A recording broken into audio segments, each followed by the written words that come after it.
I'm Julie Zenner along with Dennis Anderson, and there's plenty to talk about tonight on Almanac North. In an historic vote Thursday, Minnesota House members voted to make same-sex marriage legal. With the Senate likely to approve the measure, Minnesota is poised to become the 12th state to recognize gay marriage. Loons in Minnesota and Wisconsin are having a difficult spring, many forced down on land where they are virtually helpless.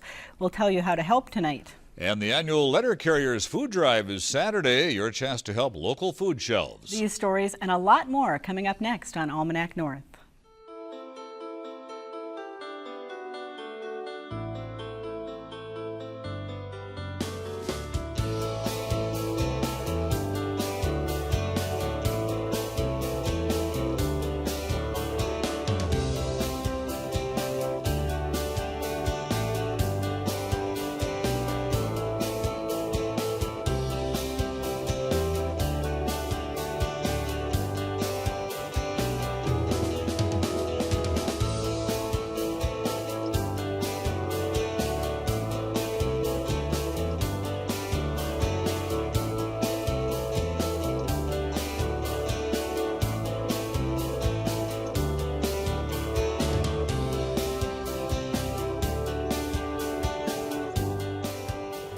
Hello and welcome to Almanac North. Thanks for watching. We have a full show this week, Denny, so let's get started right now. That we do. Thank you very much, Julie. Well, the State House of Representatives took a major step toward legalizing same-sex marriage this week in Minnesota.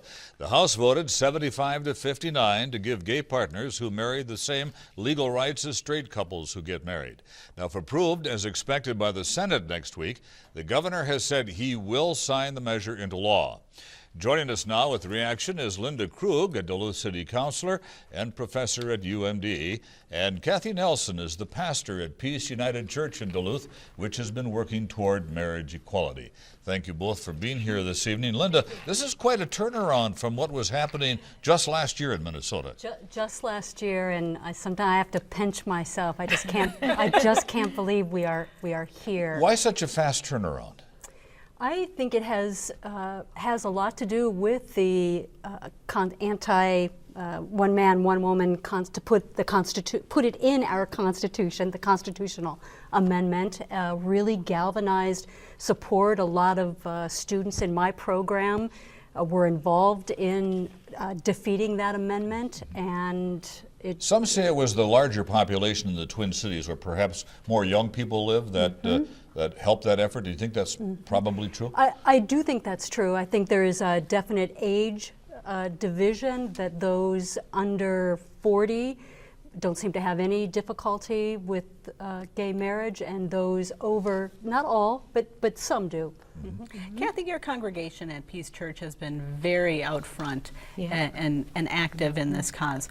Why did the congregation take this on, and has there been any division within your group? Because a lot of churches have experienced some division. I think it's felt like it's come fast, but it's really been a long journey. Our congregation, I've been performing marriages for same-sex couples over 17 years. So now, if this passes on Monday and the governor signs it, when I do those weddings, they'll have the same civil rights as straight couples. So we've been working a long time on it. For our congregation, it's come through relationships, people knowing people. And so when we, 17 years ago, had a family show up with their kids, it was two women. The congregation, they asked me to baptize their children, and they became part of us. And so then those relationships formed, and it transformed our congregation through knowing amazing gay couples. Linda, Go ahead. Linda, you're an openly gay woman. What does this decision potentially mean for you and your partner? Well, we've been together almost 15 years. We had a civil commitment, I guess, or a ceremony in 2001, and then we got married in California in 2008. And it's still legal. We're in that narrow framework of people who are still legal in California, and so this means that Minnesota will recognize my marriage, assuming the Senate passes it and it does get into law. We'll recognize it, and there's I like to tell the story of, if right now, if my partner is in a fiery car accident and I run to the hospital, I am at the mercy of the person who sits at the desk to allow me to get in to see her because we're not married. And if a woman is in the hospital and her husband runs in and says, "That's my wife," no questions. And so that's just one of many, many benefits that will come of having my marriage recognized. Pastor Julie mentioned that some congregations have been divided, and certainly some denominations are against gay marriage altogether. Now, as a pastor, how do church leaders who support gay marriage, and I want to get this right, reconcile what Jesus taught in Matthew's gospel when he said, in the beginning, God created man and woman, that's why man leaves his parents and gets married. How do they reconcile that? For us, that's a quote from Genesis, and so he's quoting back to the Hebrew story, which, going back to that, there's a lot of things in the Bible that he goes on to talk about divorce right after that, and the churches have had no problems reconciling and welcoming people who are divorced into our congregations. Jesus actually says nothing about homosexuality in any of the scriptures. That was not, homosexuality as an orientation was not an understanding in Jesus' time. There are some texts. There's only 7 texts in the whole of the Bible that deal with homosexual acts, and they're usually power over another human being. And we recognize that that's wrong. People shouldn't oppress another person in any other way. These are loving, committed relationships. And for us in the church, the commandment, love your neighbor, love God, and love your neighbor, that's all your neighbors. And for our church, the United Church of Christ has been actively seeking marriage equality since July 4th, 2005. Our denomination voted to work on marriage equality for all people. So we're blessed in our denomination, but we say love is the answer. Yep. Linda, the word marriage is a sticking point for a lot of people. If you as a gay woman were able to have the same legal protections with a different label attached to it, would that be enough, or is there something about marriage itself that you want to experience? I think for me personally, if I can have the same rights with a different word, I'm fine with that. Now others, I have friends who don't believe that. Marriage, that word is important to them. I think it's difficult to get the same rights with a different word. And so that's why civil unions don't always carry the same sense of equality that marriage does. Linda, the Senate votes Monday. Do you expect that to pass? I do. It's always been thought that there was more support in the Senate than in the House. Could another legislative session down the road overturn this? I suppose so. I suppose so, although my sense is that if this happens, Minnesota will become the 12th state, and it's spreading. Whereas the pastor said, we've been working on this for some time. I didn't think it would be here in Minnesota so soon. I'm thrilled. Is there any sense that perhaps the U.S. Supreme Court could eventually make a ruling for the entire country? I think it's possible. I don't think they will because Leaving that's up to state rights? Not what the Supreme Court generally does, although I am expecting DOMA, which is the Defense of Marriage Act, to fall when they rule in June or sometime this summer. But they're also looking at California, and my sense is they'll probably send that back to California to uphold state rights. Now, it's pretty likely that the Senate is going to be approving this on Monday. The governor will sign it, but is the lobbying going to still continue over the weekend and into the week? Definitely. We've been encouraged to wear orange on Monday. Absolutely. And write and thank you notes to our House our representatives, thank you notes, and to contact our senators. But Roger Reinert has been awesome on this, so thank you, Roger. Yes, absolutely. Thank you, Roger. And lobbying will continue on both sides. And I know even we were talking yesterday with the vote. We had heard that Representative Thiessen wouldn't have brought it to the floor unless he knew he had the votes. But even then, you didn't know until the voting was done. Pastor, Professor, thank you both very Thank you. kindly. Appreciate you being here tonight. Thank you. Thanks.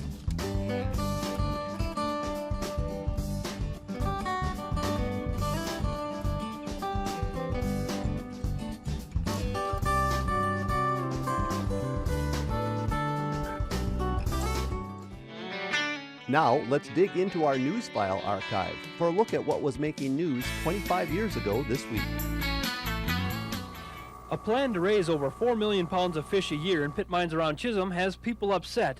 They support the idea of an industry that will employ 100 people in years to come. They oppose the startup plans which call for stocking fish in the mine, which holds the town's drinking water. Hey, you take water out of an aquarium, 4.3 million ton of fish annually in your drinking water? In your drinking water? No, not me. I want my water clear. It's been good and I want it to stay that way. People want the fish farm, they just want it in a different mine. The city government is scheduling a public information meeting with pollution control officials later this month. In the meantime, the city council is looking at other options. We are confident as a council that we will have adequate water supply in the near future from an on-land system, and therefore we won't need the water from the Fraser Pit. Mayor Ed Pacenda stressed that the Minnesota Pollution Control Agency hasn't issued a permit yet. In Chisholm, Joe Fraser, KDLH News.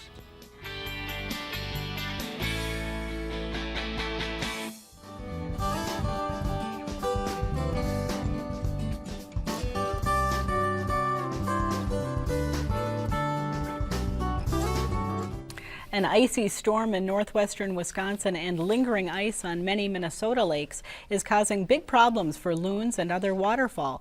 Reports of loons struggling near roads and in fields spiked last week in Wisconsin as an ice storm literally grounded the birds.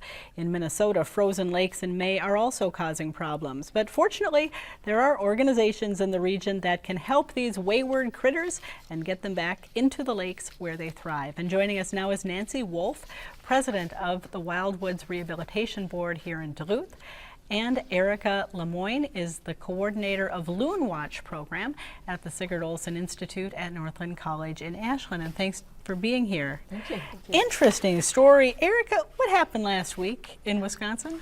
It was a weather system that moved through an ice storm, and in Landglade and Portage counties, a lot of loons literally dropped out of the sky. They became encased in ice. We don't know that all of the loons that were rehabilitated and rescued by Reggie were encased in ice, but a lot of them were. So they iced up just as aircraft can. Correct. As they were flying at a certain altitude, and there was freezing precipitation, and down they came. The conditions were just right.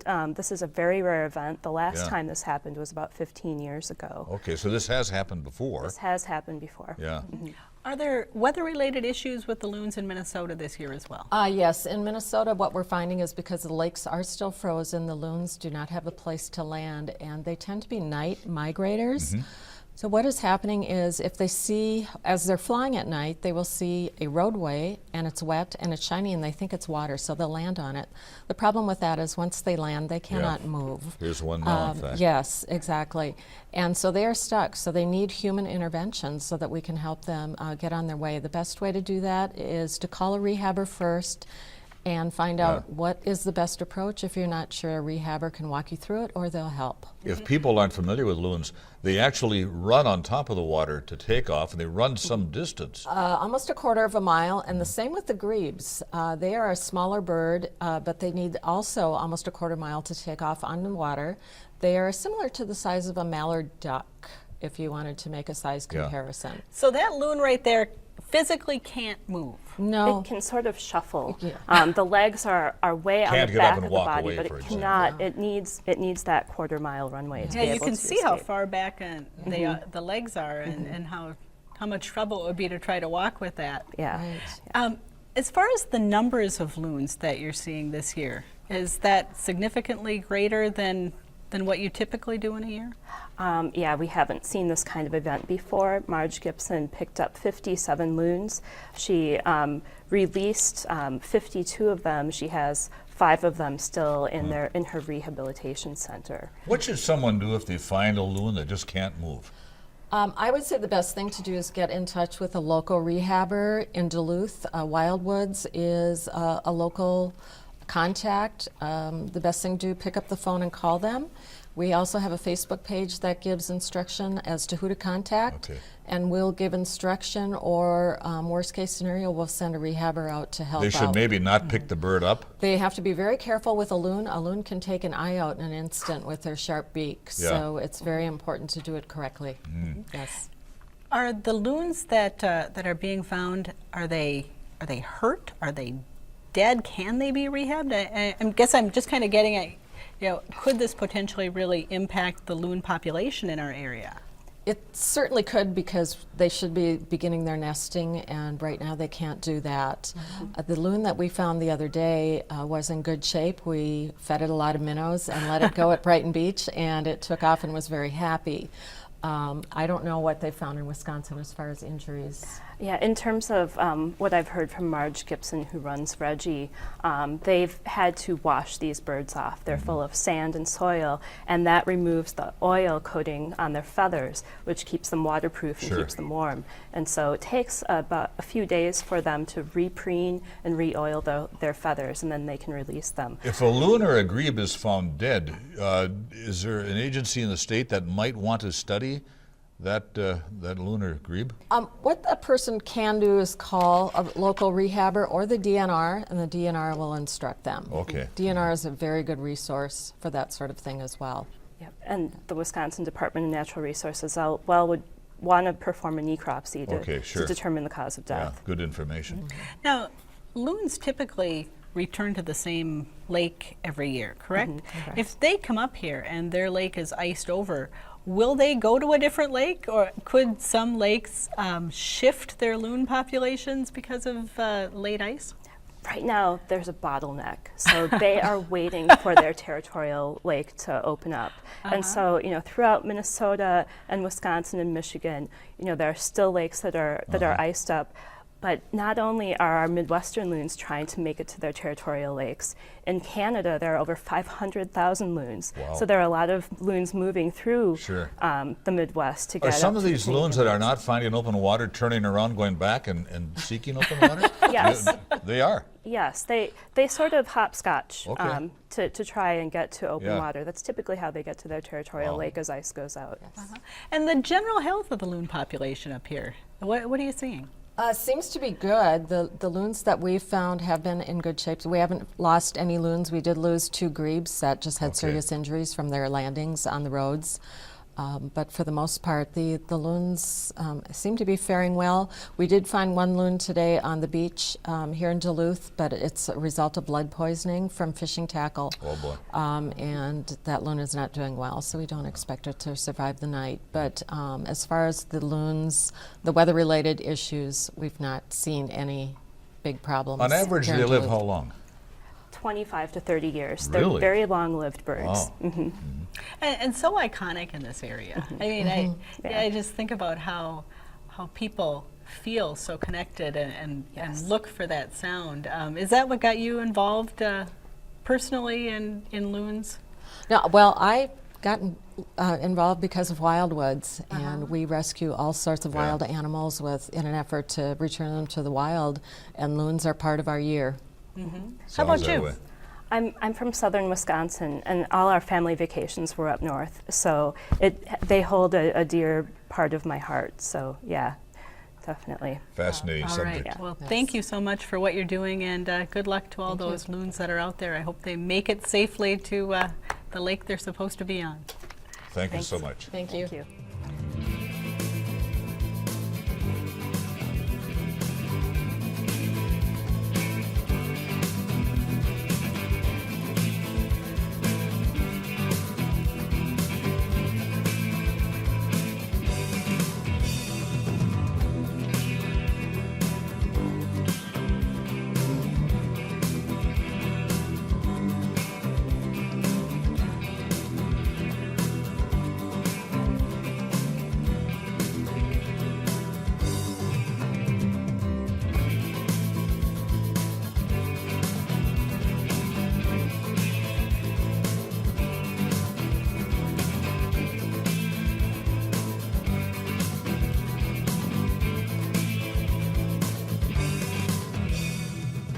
Did you know that 1 in every 6 Americans is facing hunger and that nearly 6 million Americans are fed by food shelves every week? This weekend, you have a chance to help by setting a bag of food out near your mailbox. It's the 21st year for the annual National Letter Carriers of America food drive.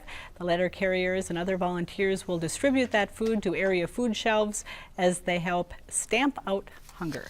Joining us now is Scott Dulas of the Letter Carriers Association. And Samantha Dykema is a food shelf worker with Duluth Vineyard Church. And welcome. Thanks for being here. Thank you. Scott, this is really quite an operation for the letter carriers. Talk about how it works. It is. It's my favorite day, though. I think a lot of the letter carriers think that it is work, but it's worthwhile work, and it helps fulfill just a need to do something, and it helps our community and all the food. We say, give where you live, because all the food stays here in the Northland that's given. So this is the 21st year, and in the past 20 years, we've raised, with everybody's help, over 1.1 billion pounds of food. So what should the public do? We try to make it as easy as possible. We've gotten bags out. I'm sure most of the people have seen the bags.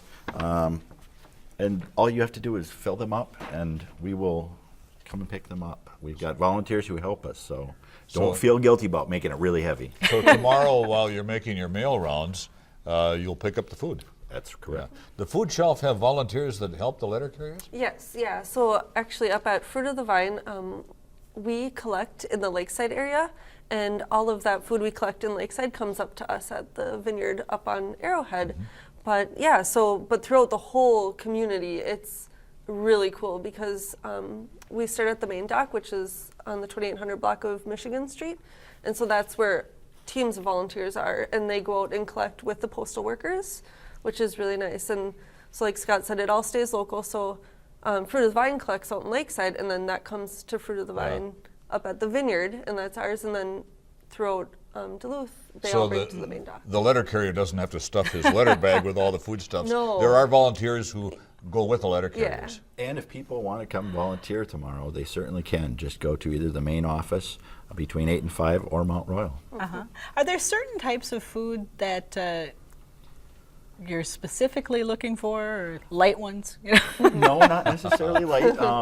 I would say, well, non-perishable foods, first of all, non-home canned foods, non-expired foods. So don't just, So there's some foods you don't want. Yes. But really, anything like that would be great. And this is the largest nationwide one-day food drive every year. If a family isn't going to be home, can they just leave the goods outside by the door then? They can, and we've already picked up. We had a dip last year. It went down a little bit, but this year we've already picked up quite a bit today. And if something happens and you forget, we will pick it up Monday as well. But tomorrow's the day when we have all the volunteers. So tomorrow's the best day.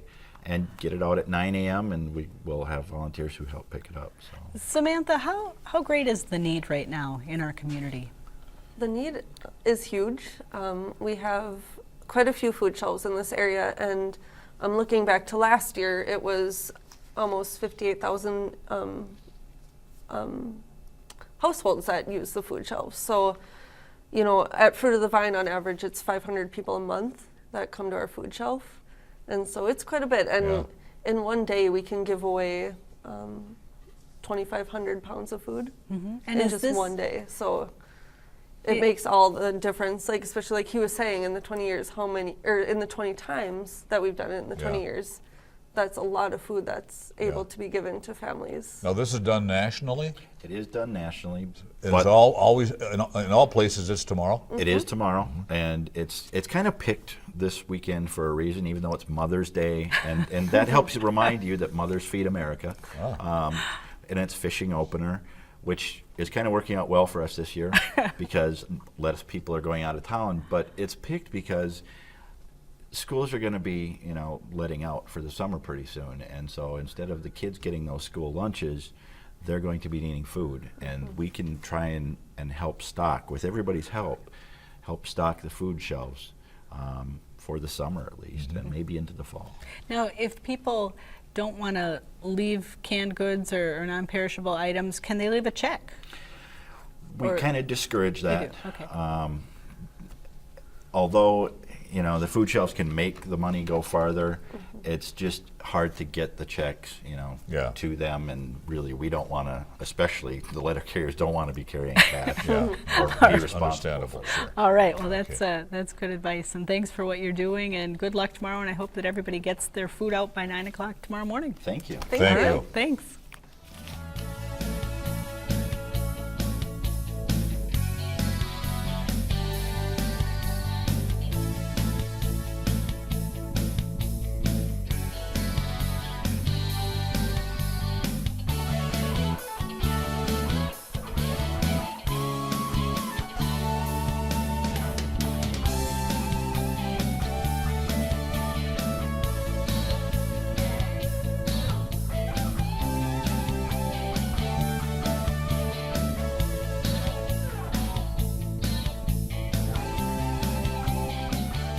It's time now for a look at the week's top business stories from Business North. Field Logic of Superior and Delta Diner of Delta, Wisconsin received top honors Thursday at the annual business conference sponsored by the Northwest Wisconsin Workforce Investment Board.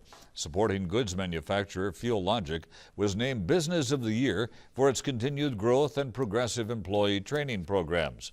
Delta Diner was presented the Rising Star Award. The 1940s-style retro diner is located south of Iron River and attracts customers from a broad area.